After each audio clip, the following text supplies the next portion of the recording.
Ipan, Representative of Sugod Abuyan Province. Tawagan na si Brother Marjani, mayan na dyan. Upo na kayo dito, Sir Marjani, para kayo na susunod kay Brother Tom. Salatu wassalamu ala Rasulillah. Assalamualaikum warahmatullahi ta'ala wabarakatuh. Sa lahat po ng IMAILEP leaders, na pinamumuna nating mahal na Chairman ICM Ahod B. Ibrahim, sa mga membro po ng IMAILEP, BIAP, IMAILEP Political Committees, SWC, at lahat ng mga IMAILEP line agencies, sa inyo lahat, magandang hapon po.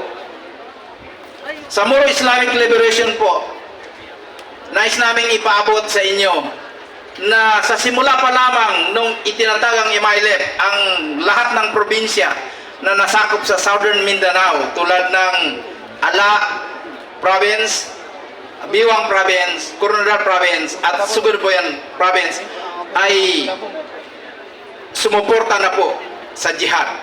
Sumama at sumuporta, committed po maging ang buhay nila, ialay nila para sa jihad.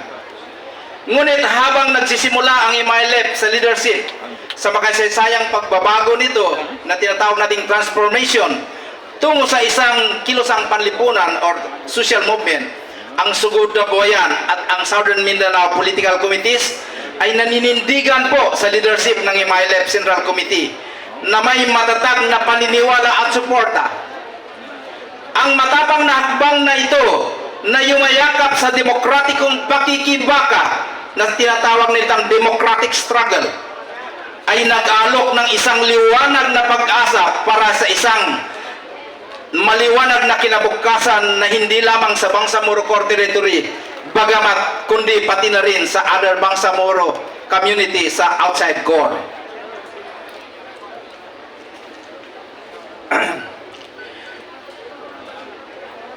Lalo na kaming nagagaya sa IMAILEP Central Committee leadership sa kanyang pangakong walang iwanan.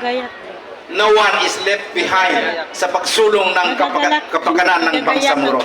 Isang malakas na patunay po ito ng dedikasyon ng ating mahal na ICM, Honorable Ibrahim, sa pamuno ng inklusibong pag-unlad.